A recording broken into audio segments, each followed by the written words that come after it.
ایک کنواں بڑا کھدوایا، اس کنویں پہ 4-5 لاکھ روپے تمہارا خرچہ آیا، اب اس کنویں کے پانی سے تم اس زمین کو آباد کر رہے ہو، تو یہ پانی تمہیں پیسوں کا ملا، یہ جو ہے یہ نہر کے پانی کے حکم میں یا چشمے کے حکم میں نہیں ہے، یہ پانی چشمے اور بارش کے حکم میں نہیں ہے، یہ پیسوں کا پانی ہو گیا۔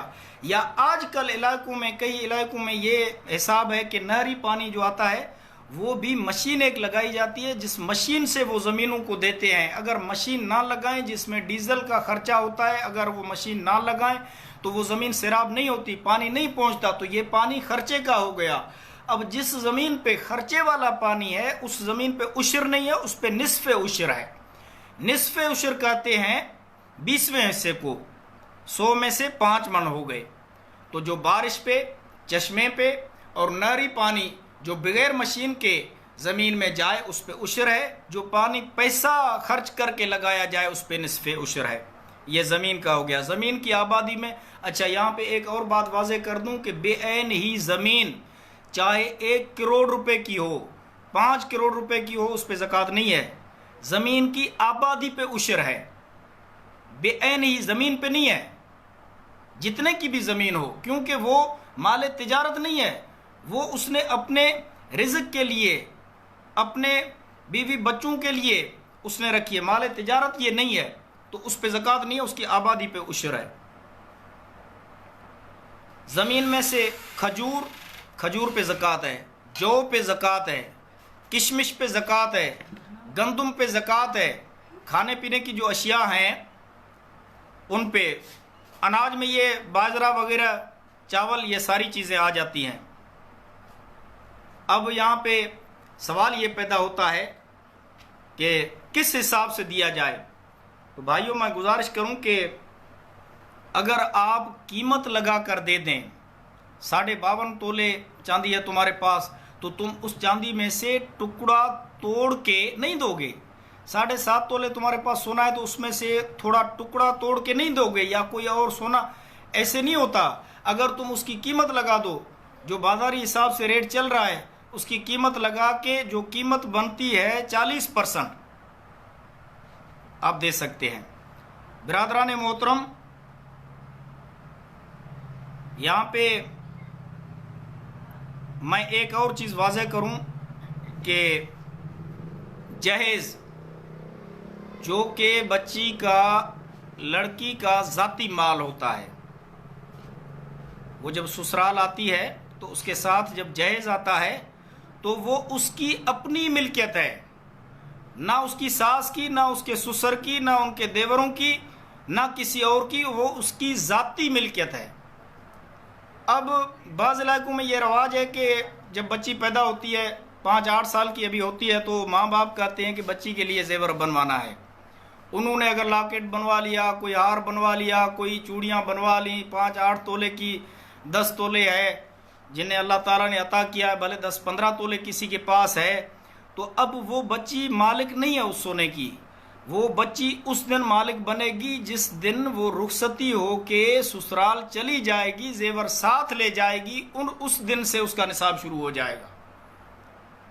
یہ چیز بھی قابل توجہ ہے، اس سونے پہ اور چاندی پہ وہ زکوٰۃ دے گی، چونکہ یہ ضروریات زندگی نہیں ہے، یہ حاجت اصلیہ نہیں ہے، یہ زیب و زینت کے لیے ہے۔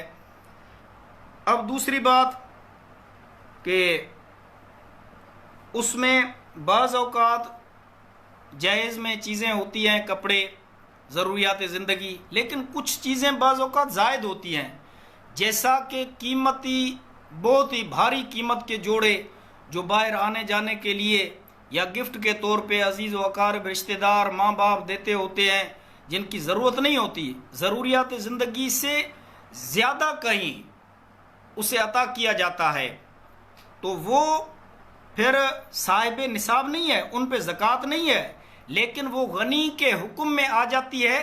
اب ایسی عورت کو زکوٰۃ دینا ناجائز ہے، کیونکہ اس کے پاس حاجت اصلیہ کے علاوہ قیمتی جوڑے پڑے ہیں، تو وہ زکوٰۃ کی مستحق نہیں ہے۔ مستحق ہونے والا جو دائرہ تھا اس سے وہ خارج ہو گئی ہے، اس پہ خود پہ بھی زکوٰۃ نہیں ہے۔ یہ نہیں ہے کہ مستحق نہیں ہے تو ان چیزوں کو وہ زکوٰۃ دے گی، ان کی وہ نہیں دے گی۔ لیکن وہ مستحق والے دائرے سے نکل جاتی ہے کیونکہ ضروریات زندگی سے اعلیٰ چیزیں ان کے پاس موجود ہیں۔ اب یہاں پہ ایک اور میں خاص توجہ دینے والی بات جو ہے اس کی طرف آپ کی توجہ دلاتا ہوں کہ مصارف زکوٰۃ کن کو دی جائے۔ نمبر 1 فقیر، پہلا زکوٰۃ کا مستحق کون؟ فقیر۔ فقیر اس بندے کو کہتے ہیں جس کے پاس کچھ بھی نہ ہو، نہ رہنے کے لیے گھر ہو، نہ کوئی زندگی کی آسائش ہو، روڈوں رستوں پہ، سڑک پہ، فٹ پاتھ پہ، جہاں پہ آیا سو گیا، جس نے کھلایا کھا لیا، جس نے پہنایا پہن لیا، اسے فقیر کہتے ہیں۔ نمبر 2 مسکین۔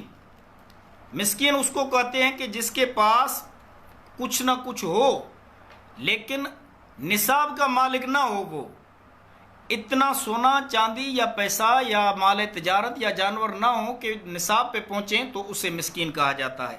نمبر 3 زکوٰۃ دینے کا مستحق جسے زکوٰۃ دی جائے شریعت مطہرہ میں۔ تیسرے نمبر پہ رکاب۔ یہ رکاب غلاموں کے متعلق تھا، جو کہ اب یہ سسٹم غلاموں والا نہیں ہے، تو یہ چیز متروک ہو چکی ہے۔ غارم۔ نمبر 4 غارم۔ غارم کہتے ہیں قرضی کو۔ اب ایسا غنی جس کے پاس 10 لاکھ روپے کا پلاٹ ہے، جس کے پاس 15 لاکھ روپے کی گاڑی ہے، کتنے ہو گئے؟ 10 اور 15 25 لاکھ روپے کی پراپرٹی ہے، لیکن یہ بندہ 27 لاکھ روپے کا قرضی بھی ہے، اس کو غارم کہتے ہیں، مدیون کہتے ہیں۔ اس پہ زکوٰۃ نہیں ہے کیونکہ اس کے پاس جو پراپرٹی ہے اس سے زیادہ وہ قرضی ہے۔ نمبر 5 جو زکوٰۃ کے مستحق ہیں جنہیں دی جائے گی، فی سبیل اللہ۔ فی سبیل اللہ میں اپنی ریاست کے لیے، اپنے اسلام کے لیے جو لوگ نکلتے ہیں وہ بھی آ جاتے ہیں، اور طلباء بھی آ جاتے ہیں جو دین اسلام کی تعلیم کے لیے نکلتے ہیں۔ فی سبیل اللہ کے جو بھی کام ہیں وہ سارے اس میں داخل ہیں۔ نمبر 6 ابن السبیل، مسافر۔ مسافر کو زکوٰۃ دی جا سکتی ہے۔ نمبر 7 عامل۔ عامل والا معاملہ یہ ہے کہ جیسے رسول کریم صلی اللہ علیہ وآلہ وسلم نے معاذ بن جبل کو بھیجا تھا عامل بنا کے جا کے زکوٰۃ وصول کرو، حضرت عمر فاروق کے دور میں بھی ہوا، 4 خلفاء کے دور میں تھا، عمر بن عبدالعزیز کے دور میں تھا۔ عامل ہوتے تھے جو علاقوں میں جا کے وصول کرتے تھے، لوگوں کے مال چیک کر کے پھر ان سے زکوٰۃ وصول کر کے خلیفے کے پاس بتاتے تھے کہ اتنی جمع ہوئی ہے، پھر مستحقوں کو دیتے۔ اس عامل کو اگر دی جائے مزدوری کے طور پہ یا اس کے اجر کے طور پہ تو یہ جائز ہے۔ یہ نمبر 7 ہو گئے۔ نمبر 8 مؤلفۃ القلوب۔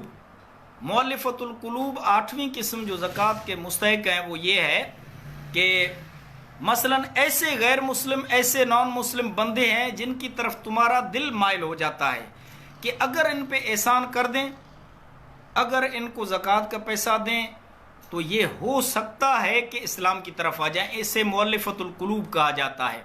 یہ شروع اسلام میں تھا، اب چونکہ اسلام غالب ہے تو اب اس کا حکم جو ہے وہ بھی متروک ہے۔ لیکن 8 یہ قسمیں ہیں جو مصارف زکوٰۃ ہیں جن کو زکوٰۃ دی جا سکتی ہے۔ تو برادران محترم،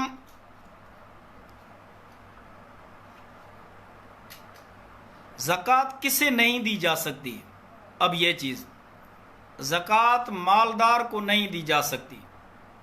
جو غنی ہے، جو صاحب نصاب ہے، اس کو زکوٰۃ نہیں دی جا سکتی۔ غیر مسلم کو زکوٰۃ نہیں دی جا سکتی۔ اب چونکہ یہ مؤلفۃ القلوب والا حکم جو تھا وہ اس وقت تھا کہ کفاروں کو دی جائے، ہو سکتا ہے کہ یہ اس پیسے کا کر کے دین اسلام میں داخل ہو جائیں۔ اب چونکہ اسلام غالب آ چکا ہے تو لہٰذا اب مؤلفۃ القلوب والا حکم جو ہے یہ بھی ترک کیا گیا ہے۔ یہاں پہ ایک اور بات میں واضح کر دوں کہ